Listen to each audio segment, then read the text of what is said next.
Assalamualaikum warahmatullahi wabarakatuh.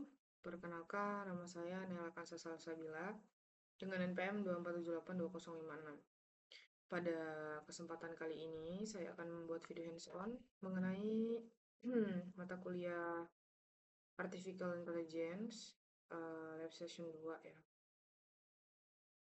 Nah, dengan topik uh, Uninformed and Informed Search. Nah, pada kasus The Maze Runner Analysis ya.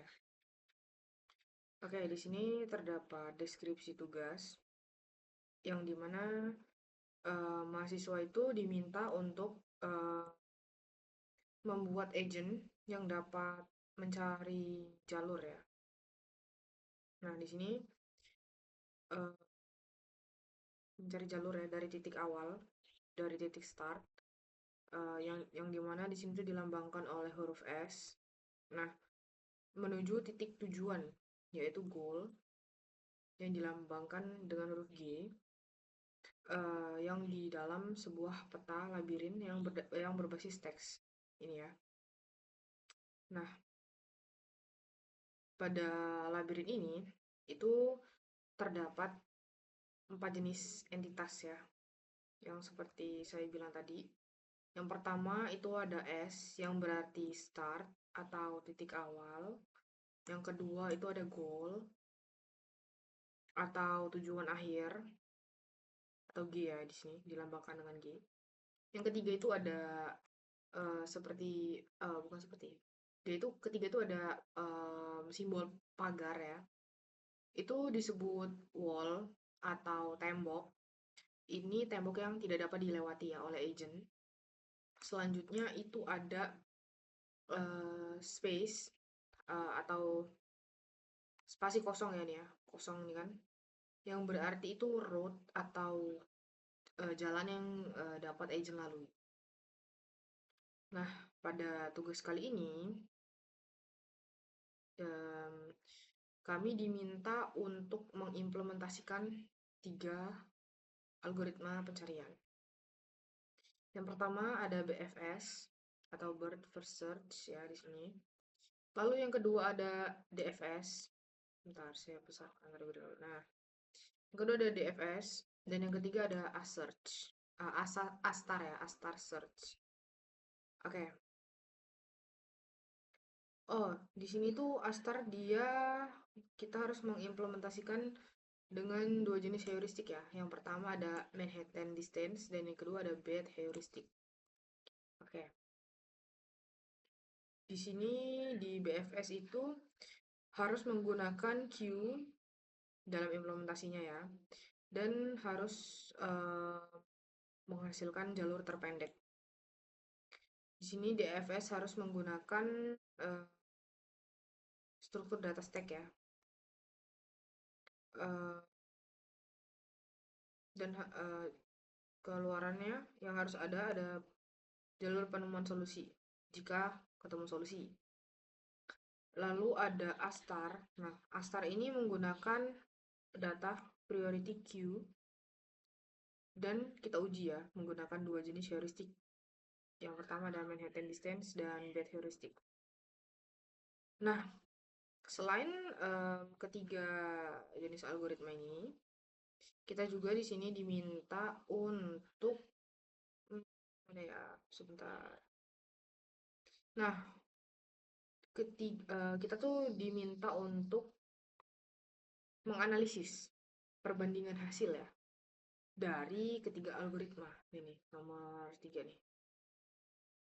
Nah, terus kita juga diminta untuk membuat kesimpulan mengenai apakah hasil yang diberikan optimal atau tidak dan algoritma mana yang terbaik untuk maze ini. Oke, sekarang kita ke kodenya ya. Nah, di sini tuh terdapat apa namanya? Peta labirinnya atau maze-nya. Nah, dalam kode ini maze atau petanya kita simpan pada variabel map layout. Aduh, sorry. Nah, ini map layout. Nah, dalam bentuk list yang berisi string. Nah, setiap string itu merepresentasikan satu baris dalam labirin. Nah, kalau dilihat dari isi maze atau petanya, itu huruf S itu menandai posisi start. Lalu di sini terdapat huruf G, itu dia menandai posisi goal. Lalu terdapat simbol-simbol pagar, ini menandai wall atau dinding ya. Lalu ada spasi kosong atau space, ini dia menunjukkan jalur yang bisa agent lalui. Nah, eh, dari peta ini, tugas agent itu menemukan rute dari S ke G atau dari start ke goal tanpa menabrak si wall ini ya guys. Nah, dan pergerakan agent itu dibatasi pada 4 arah saja, yaitu atas, bawah, kiri, dan kanan. Jadi agent itu tidak boleh bergerak diagonal atau semaunya. Nah, selanjutnya itu ada struktur dasar program. Nah, di sini ada kelas Mesolver ya, Mesolver. Nah, saat objek Mesolver ini dibuat, program itu akan mengubah maze dari bentuk string menjadi list 2 dimensi. Nah, lalu itu menghitung jumlah baris dalam kolom maze. Kemudian dia itu mencari posisi start dan goal secara otomatis. Nah, untuk mencari posisi start dan goal, di sini menggunakan fungsi find post. Nah, fungsi ini dia itu menelusuri maze sampai menemukan karakter yang dicari. Misalnya S atau start ya, atau G. Nah, itu lalu dia mengembalikan ke koordinatnya. Nah, selanjutnya terdapat fungsi getNeighbor. Nah, fungsi ini sangat penting nih karena dipakai oleh semua algoritma. Fungsi getNeighbor ini sangat penting karena dipakai oleh semua algoritma. Tugas dari fungsi ini dia itu mengambil jalur atau mengambil tangga atau mengambil posisi sekitar yang masih berada dalam batas maze. Dia itu bukan wall itu ya, bukan dinding gitu. Nah, di sini arah cek itu ada 4 ya, seperti saya bilang tadi pergerakan itu dibatasi oleh 4 ya, yaitu atas, bawah, kiri, dan kanan. Nah, jadi semua algoritma nanti menggunakan aturan gerak yang sama. Jadi yang membedakan itu hanya strategi pencariannya. Nah, yang dimana nanti artinya perbedaan hasil BFS, DFS, dan ASTAR itu bukan karena peta atau aturan geraknya. Tetapi dia itu berbeda karena cara masing-masing algoritma yang memilih node yang mana yang akan diproses terlebih dahulu gitu ya. Nah, sekarang di sini kita mulai dari BFS terlebih dahulu. Nah, pada kode BFS ini diimplementasikan pada fungsi solve BFS dan menggunakan dkey sebagai queue. Nah, queue ini bekerja dengan prinsip FIFO, yaitu first in first out, yang artinya node yang pertama masuk ke queue akan diproses terlebih dahulu. Nah, cara kerja dari BFS ini dia itu melakukan pencarian secara melebar per level. Jadi dari titik start itu BFS akan memeriksa semua node yang berjarak 1 langkah terlebih dahulu. Nah, setelah itu dia BFS akan memeriksa node-node yang pada jarak 2 langkah, lalu 3 langkah, dan seterusnya sampai goal itu ditemukan. Nah, dalam queue di sini menyimpan 2 hal sekaligus, yaitu node saat ini dan path atau jalur yang sudah dilalui mencapai node tersebut. Nah, selanjutnya di sini juga menggunakan visit. Nah, Jadi visit ini dia untuk mencatat node yang sudah pernah dikunjungi supaya node yang sama itu tidak diproses berulang kali. Nah, agar pencarian itu tidak berulang-ulang atau berputar-putar seperti itu. Nah, selanjutnya setiap iterasi itu BFS akan mengambil elemen yang paling depan dari queue menggunakan yang bernama pop left. Lalu jumlah node yang dieksplorasi ditambah satu. Nah, jika node itu adalah goal, maka pet itu langsung dikembalikan. Jika belum, semua neighbor yang valid itu belum dikunjungi uh, akan dimasukkan ke queue. Nah, karena di sini BFS memeriksa node berdasarkan jarak lever dari start, maka untuk mesh seperti yang setiap langkahnya memiliki biaya sama, BFS dapat menjamin bahwa solusi yang ditemukan itu merupakan jalur yang terpendek.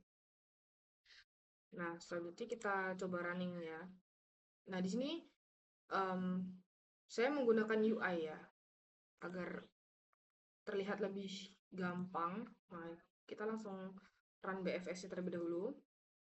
Nah, setelah saya jalankan si BFS ini, dari hasil eksekusi BFS, itu BFS itu berhasil menemukan goal atau tujuannya ya. Nah, di sini terdapat nilai yang diperoleh atau hasil yang diperoleh. Yang pertama ada explore-nya itu 66, lalu path length-nya itu 30. Explore itu jalur yang kita eksplorasi ya, yang kita coba itu 66. Lalu ada path length-nya itu 30 atau jalur yang kita pakai akhir atau final ya.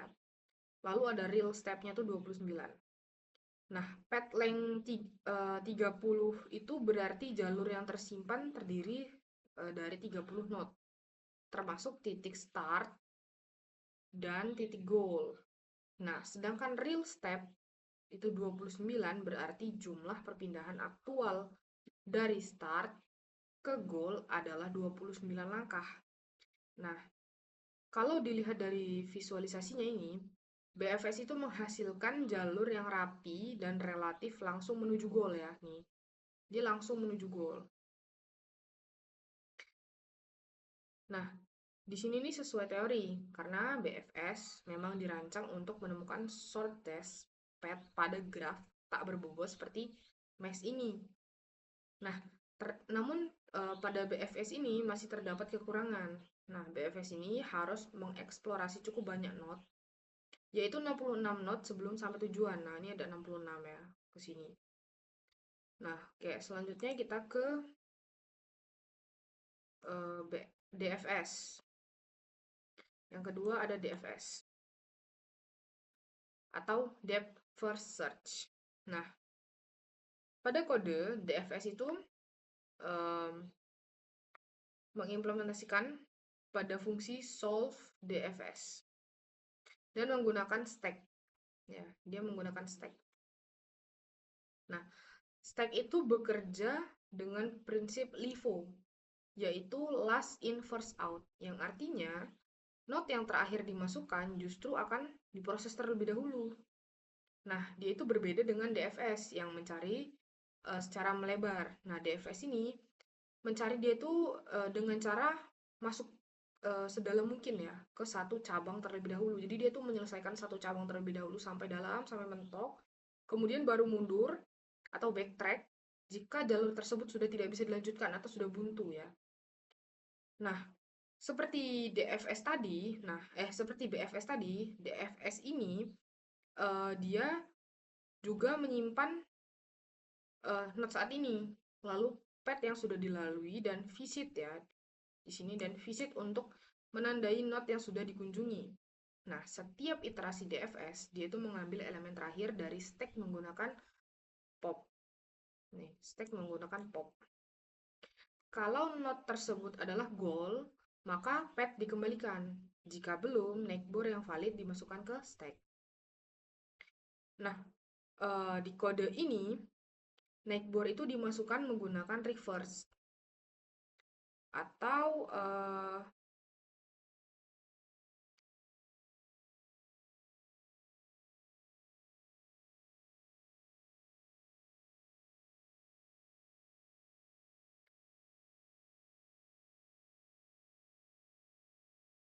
atau self gate neighbor ya. Nah, detail ini lumayan penting ya, karena pada DFS urutan pemasukan neighbor itu sangat mempengaruhi jalur yang akhirnya ditempuh. Nah, jadi DFS itu sangat sensitif ya terhadap urutan eksplorasi. Nah, secara teori DFS itu bisa menemukan solusi jika solusi itu ada. Tetapi DFS itu tidak menjamin saat menampilkan hasil ya. Tidak menjamin bahwa solusi itu uh, merupakan jalur terpendek. Nah, di sini kita coba langsung running si DFS ya. Nah, di sini DFS juga menemukan goal nih di sini 63. Nah, nilai yang kita peroleh dari hasil run DFS itu, explore-nya itu ada 63, lalu path length-nya itu ada 56, dan real step-nya ada 55. Nah, kalau dibandingkan dengan DFS tadi, jumlah node yang dieksplorasi DFS memang lebih sedikit, uh, lebih kecil ya, yaitu 63 dibanding 66. Tetapi jalur yang dihasilkan DFS itu jauh lebih panjang ketimbang BFS tadi yang ke sini. Nih.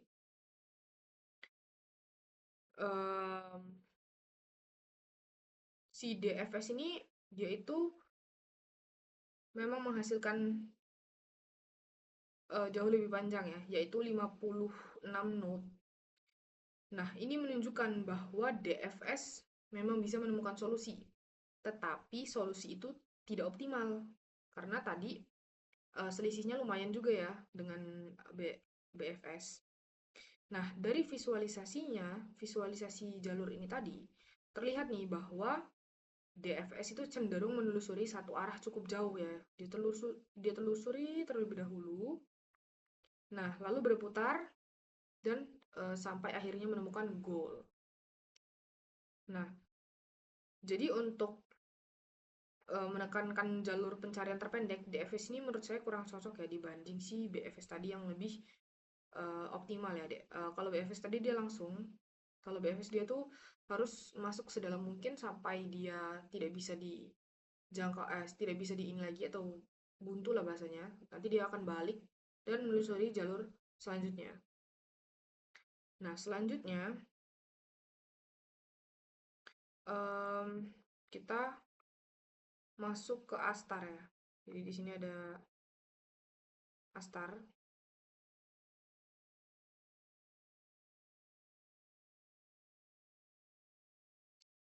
Nah,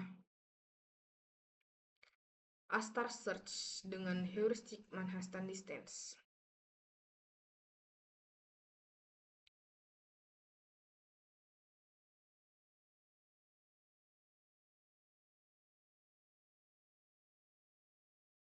Oke. Nah, pada kode Astar itu diimplementasikan pada fungsi solve Astar menggunakan priority queue dengan modul yang bernama heaping.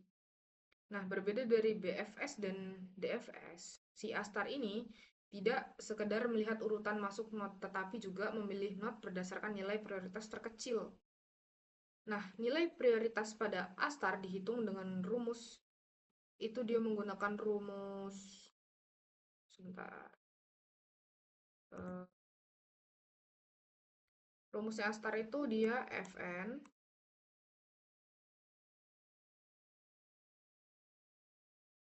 sama dengan Gn. Aduh, sorry, sebentar. Oh, ini kurang besar ini.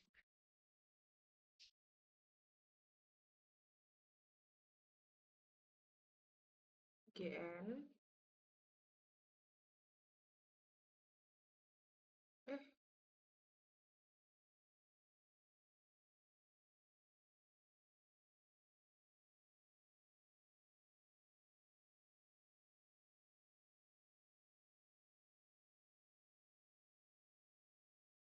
ditambah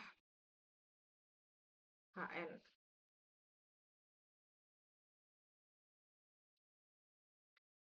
Nah, di mana GN ini merupakan biaya nyata ya dari start ke not saat ini. Nah, kalau HN itu dia estimasi biaya dari not saat ini ke goal. Nah, kalau FN itu dia itu total estimasi biaya jalur melalui not ya. Nah, untuk heuristik Manhattan rumusnya itu selisih absolut koordinat baris ditambah selisih absolut koordinat kolom antara not saat ini dan goal. Nah, untuk heuristik Manhattan itu cocok digunakan pada mesh ini nih karena agent hanya bisa bergerak ke atas, ke bawah, ke kiri dan ke kanan sehingga jarak Manhattan sesuai dengan pola gerak di gridnya. Nah, sebagai contoh perhitungan, di sini kan terdapat misalkan goal itu berada di koordinat 1,18. Nah, not yang sedang dihitung itu kan 4,3 ya, dengan biaya nyata GN-nya itu 7. Nah, ini GN-nya kan 7 nih. Coba, nah nih 7 ya kan. Maka heuristik Manhattan-nya itu HN-nya dulu.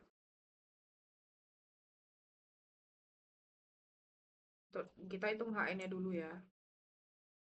HN itu 4 dikurang 1 ditambah 3 min 18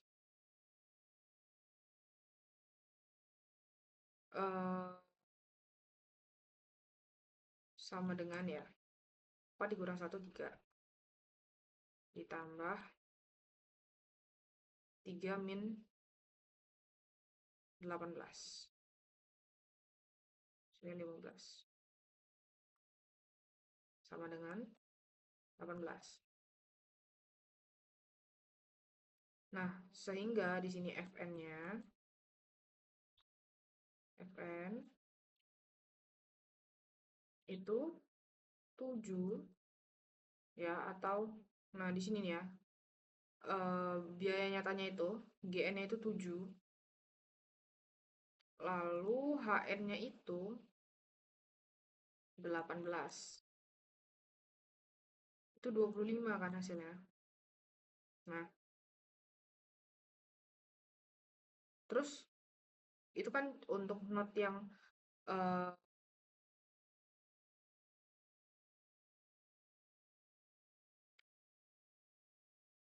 4,3 ya.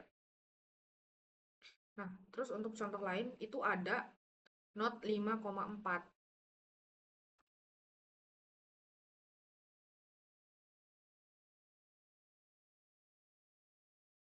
Nah, itu untuk not 5,4 itu 1, 2, 3, 4, 5, 1, 2, 3, 4. Nah, berarti di 9 sini ya. Jadi kita kan ngitung di 4,3. Sekarang kita ngitung di 5,4. Berarti di angka 9 ini kan.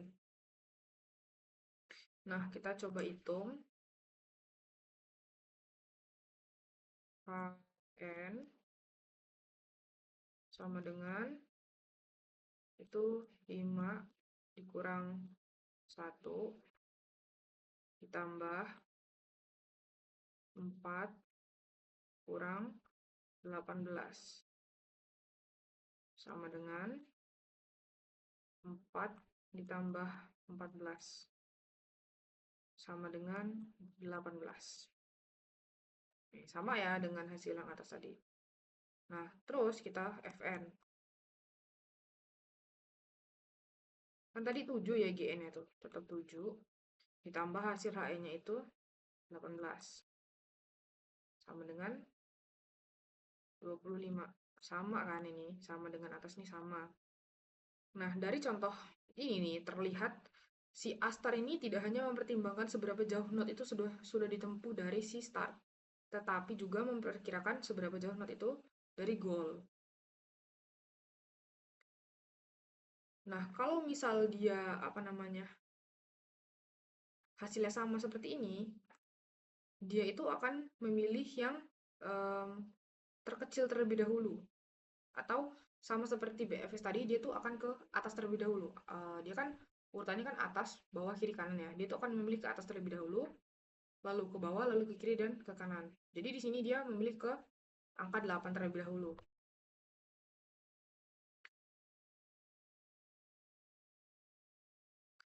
Dan di sini terlihat ya, hasil Astar Manhattan itu menemukan goal,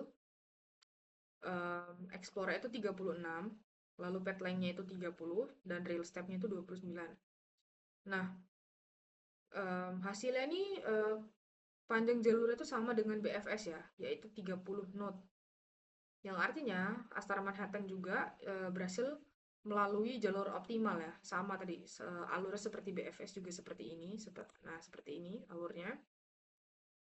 Nah, cuma bedanya jumlah knot yang dieksplorasi itu jauh lebih sedikit, yaitu hanya 36 knot. Jadi, dibandingkan BFS, si Astar Manhattan ini lebih efisien karena tetap menghasilkan jalur terbaik, tetapi dengan eksplorasi yang lebih hemat. Nah, selanjutnya kita beralih ke Astar dengan bed heuristic. Nah, Astar dengan bed heuristic ini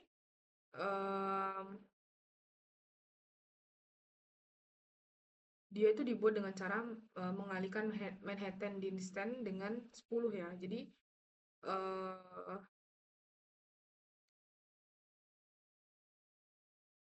Jadi rumusnya itu dia dikalikan dengan 10. Jadi estimasi jarak itu sengaja dibuat jauh lebih besar dari nilai normal. Nah, secara teori ini itu heuristik ini termasuk overestimate ya, yaitu dia itu melebih-lebihkan perkiraan biaya menuju goal.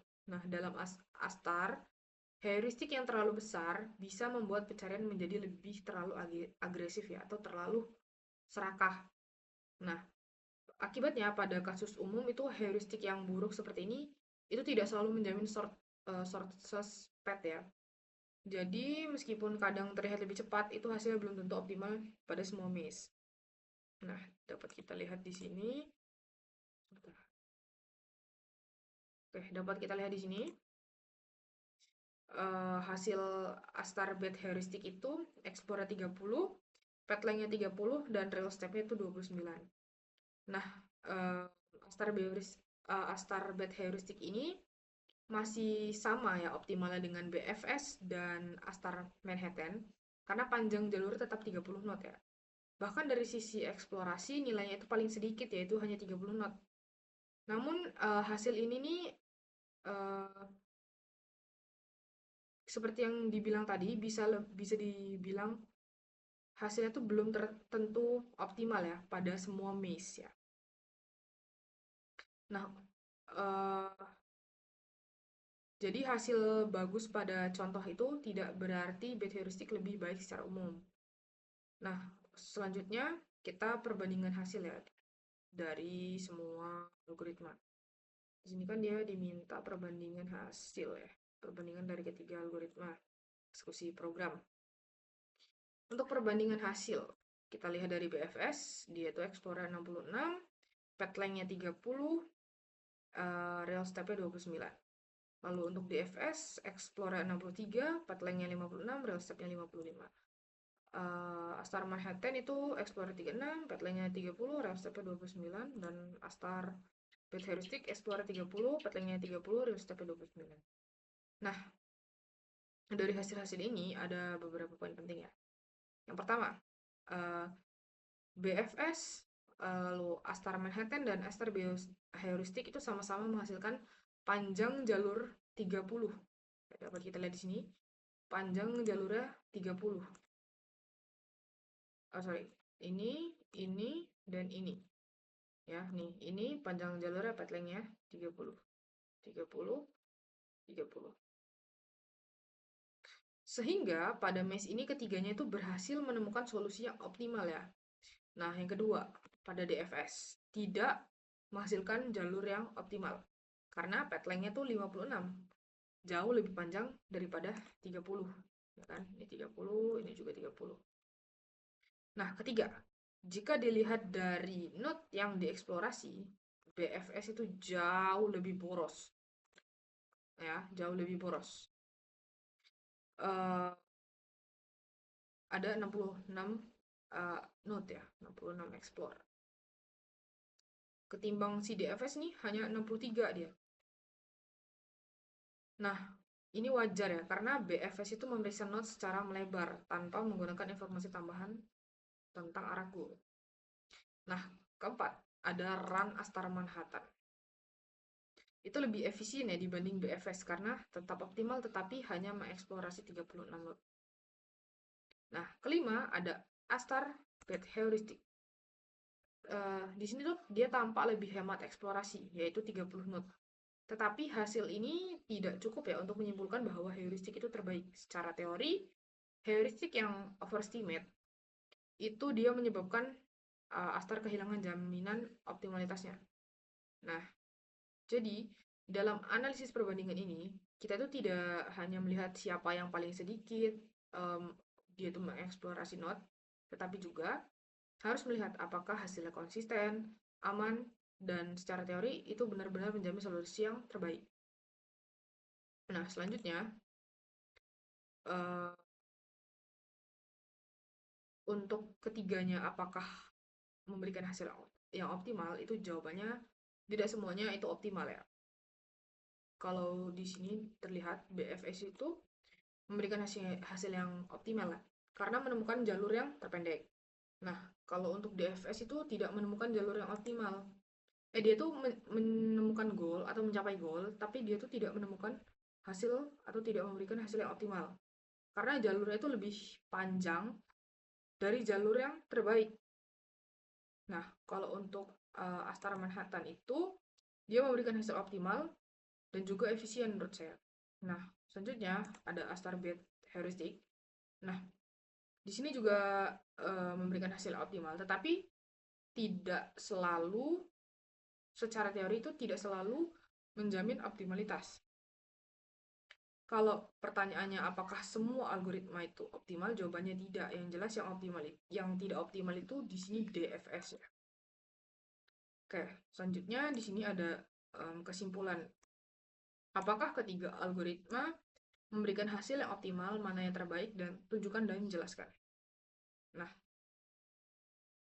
dari kesimpulan ini bisa kita lihat di ketiga pendekatan ya. Ketiga pendekatan memiliki karakteristik yang tentunya berbeda-beda. BFS di sini sangat baik untuk mencari jalur terpendek pada mesh yang tak berbobot, tetapi membutuhkan eksplorasi node yang lumayan banyak. Di sini nilainya lumayan besar ya, 66. Bukan lumayan, sangat besar dari ketiga algoritma ini. Nah, di sini DFS itu mampu menemukan solusi jika solusi itu ada, tetapi tidak cocok untuk mencari shortest path karena hasilnya bisa sangat panjang dan tidak optimal. Nah, untuk Astar Manhattan itu algoritma yang lumayan seimbang ya, paling seimbang lah pada maze ini. Karena dia itu berhasil menemukan jalur optimal dengan jumlah eksplorasi yang jauh lebih sedikit dibanding BFS. Nah, sedangkan Astarbed Heuristic di sini memang terlihat sangat efisien, tetapi tidak bisa dianggap paling baik ya secara umum karena heuristik yang overestimate itu tidak memiliki jaminannya optimalitas. Jadi kalau di sini disuruh milih mana yang terbaik, pilihannya itu jatuh kepada Astar ya. Saya terjatuh pada Astar heuristik ini nih, Manhattan. Karena memberikan kombinasi yang terbaik antara akurasi hasil dan efisiensi pencarian. Oke, mungkin itu saja ya video penjelasan dari saya mengenai lab session 2. Apabila masih terdapat kesalahan dan kekurangan pada hands on kali ini. Saya mohon maaf. Saya akhiri. Wassalamualaikum warahmatullahi wabarakatuh.